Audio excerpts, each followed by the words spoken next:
right, in today's episode, we're going to discuss how to conquer your fears related to prospecting.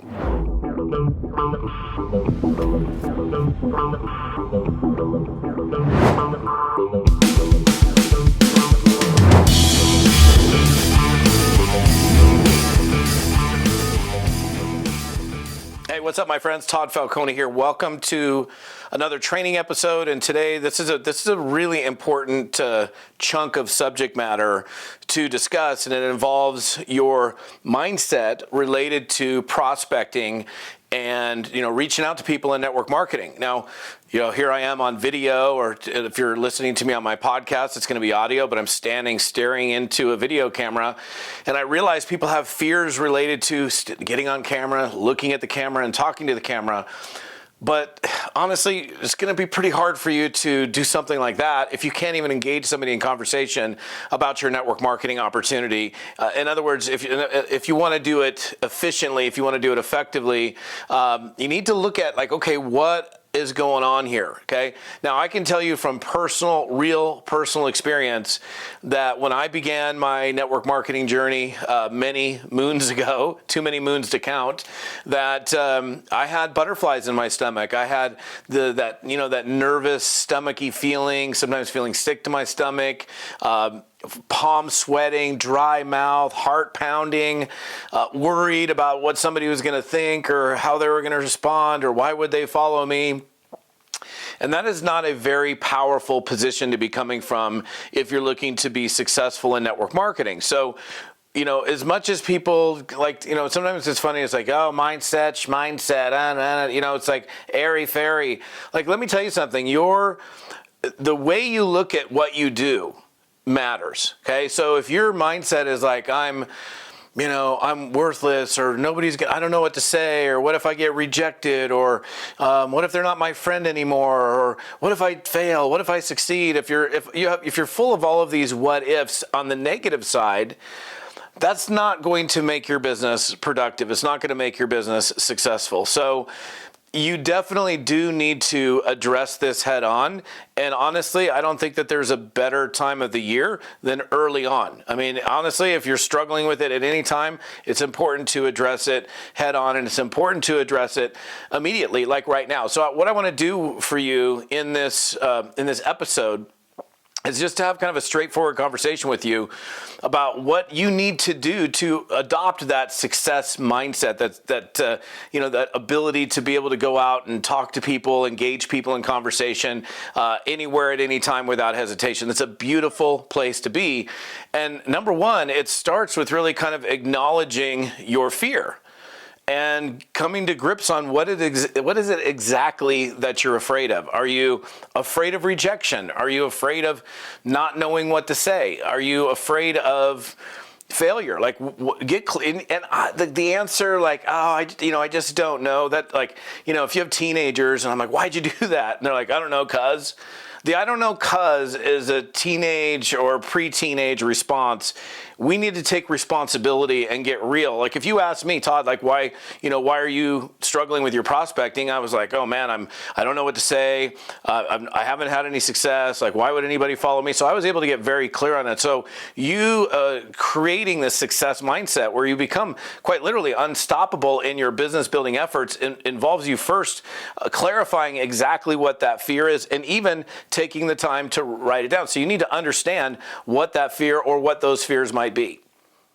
And the second part of that is acknowledging what kind of impact is it making? Is it making a significant impact in your business? Is it impacting you so much so that you barely talk to anybody, you barely do anything at any time, or you only sit behind your computer and you do posts and you're like a keyboard warrior and you never actually engage people in any kind of real conversation?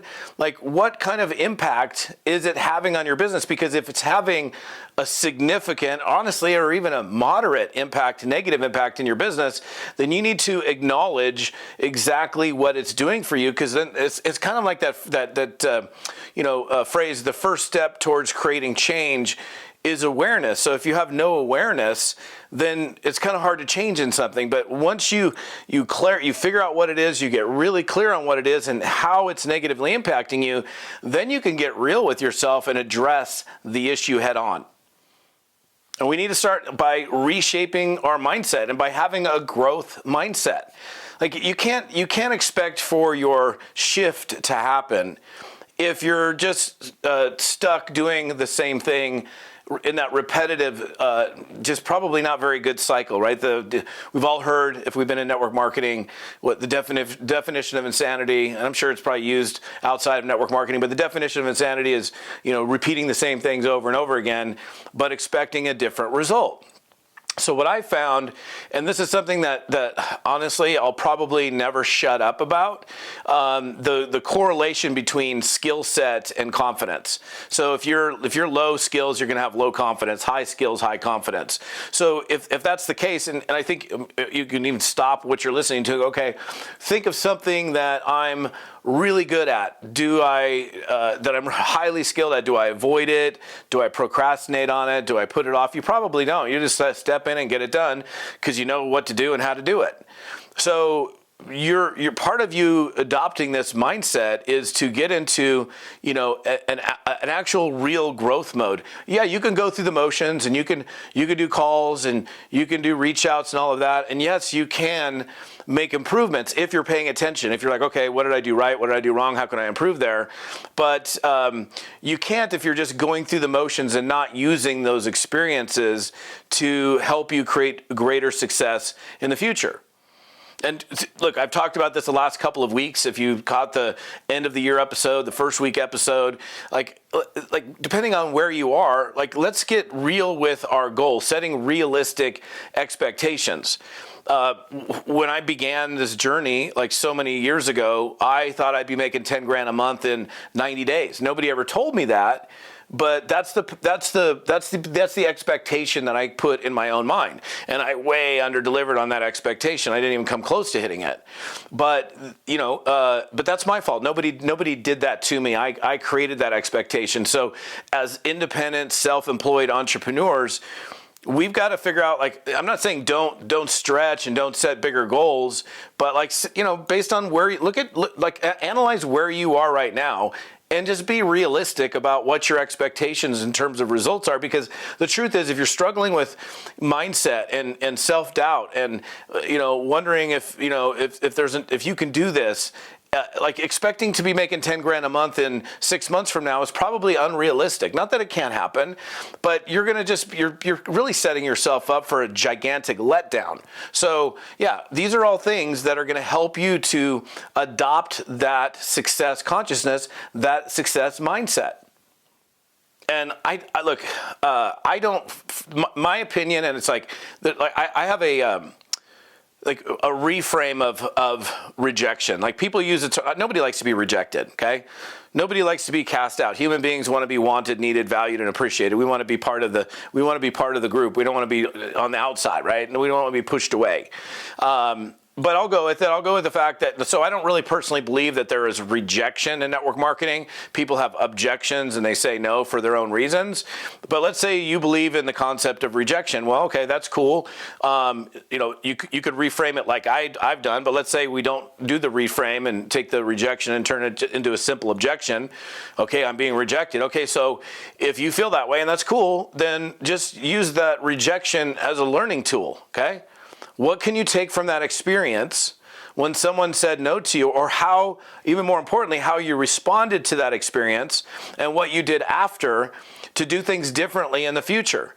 Because if you're getting no's, or you're getting people that are not interested, that are not joining you, and you're going through the same repetitive cycle afterwards, which is, woe is me, and this is terrible, and I'm not good at this, and I'm never going to win, or whatever it is you go through, and you don't figure out a way to use the rejection that you received as a tool for improvement, then the only person to blame for that is yourself. We can't, this whole business of being in network marketing is a totally self-employed, if it is to be, it's up to me kind of deal. Now, yeah, you're going to make money on the efforts of other people over time by building a big team and all of that, making lots of sales. sales, but you're the person. It's like Randy Gage wrote a book years ago called "Making the First Circle Work," and it's about you recruiting yourself, you convincing yourself that you're worth it, you being that person before you go out and recruit another person. And as much as some things sound kind of cliche in network marketing, at least for me, because I've done it for so long that I've heard things, phrases over and over again, and it's just like it's like the definition of insanity is doing the same thing over and over again. I'm not here to impress you. I'm here to impress upon you. Whatever. Some of these things that I've heard so many times, like find the why that makes you cry. Well, I kind of say that in a joking way, but the truth is that if you're going to last in this business, if you're going to get through the tough times, if you're going to get yourself to a point where you are adopting some kind of success mindset, some success consciousness, this I can't be stopped. Nope, you can get in my way, and fine, I'm going to push you aside, or I'm going to move through. I'm going to move around you. That experience, that's not going to stop me. That's not going to block me. That's not going to prevent me from moving forward. In order for you to do that, like having clarity with why the heck you're here in the first place is probably a pretty good idea, don't you think? It's so funny. We get people to focus on their why, and what other than money, why are you doing this business? Like, what's the core, deep-seated, underlying, motivational reason that's going to keep you going in spite of having a bad day, a bad week, a bad month, or whatever. And we get clear on that the first week somebody's in, but then I think you need to be attaching yourself to your why all the time. What drives you? What keeps you moving? Even if you have the crappiest day, the worst prospect, the most unproductive day you've ever had, you're going to get up tomorrow and you're going to get after it because, man, those kids are my why. I will do anything, everything. I'll bust through a brick wall to take care of my family. Let's say that was the case, but you may not have kids, fine. Then you have a different reason, a different why. But getting clarity and sticking close, really intimately close with the core reasons why you joined here in the first place. Because the other thing, think about this. When you first started in network marketing, the very first time you got involved, you're like, oh my gosh, I had no idea. This is so cool. You get all excited about a product or a service or something, and this business and these people and the potential. And then you get into work and you're like, oh my gosh, it's not as easy as I thought it was. Which is fine, that's cool, but go back to that first day that you were involved in network marketing. Most of us, probably not everybody, but most people, the first time they got in, they're like, oh yeah, I see it. I know for me, I was like, oh my gosh, 10 grand a month, no boss. I can work when I want, I can play when I want. This is cool. And then I got to work and I was like, oh my gosh, not everybody says yes. But I had to continue to attach myself to the core reasons why I was doing it, because that's going to keep you in long enough to have the experiences to create the skill sets, to shift your mindset. Because none of this happens in a day. I don't know. I think I Googled it last month. Rome was built over. Here's another one. Rome wasn't built in a day. Well, it was built over over 2,000 years. And if you've never been to Rome, it's an amazing place. It is visually I don't even know how they did it, but it took them over 2,000 years to build Rome. So how can we expect to have to go from where we are to having this totally skillful? We were highly skilled in all areas, and we've got this amazing, consciousness, this amazing, unstoppable mindset, and expect to have that done in a month. I mean, I'm 35 years into this. I'm still working on it. So these are some things that you can do to shift, and it's a necessary shift that you've got to have. So look, as we wrap this up, look, you might be on my YouTube channel. I love you, YouTube guys. Press the subscribe button. Get yourself subscribed to my YouTube channel. If you're on my podcast, you're listening to this on audio, and you're driving around in your car, cool, that's awesome. I love people listening to me on audio. The rest of the details on this episode, other resources to help you develop confidence, to develop skill sets, are right here at toddfalcone.com/episode 254. That's for this particular episode. TODDFALCONE.com/episode 254. So again, if you're driving around, maybe come back over to the site, watch the audio portion of it, or the video portion of it, take some notes. And the important thing is look, I can sit here and give you tips, I can give you ideas, I can give you ways of doing things, but if you don't do anything with it, that's just kind of a bummer. So take action on this stuff. I've said it so many times. It's not all the stuff that you know. It's what you do with what you know that makes a difference. So have a beautiful day, my friends. Let's crush it in 2024. And I've got a lot of stuff to bring you this year. So stay tuned, stay plugged in, and we'll see you next time.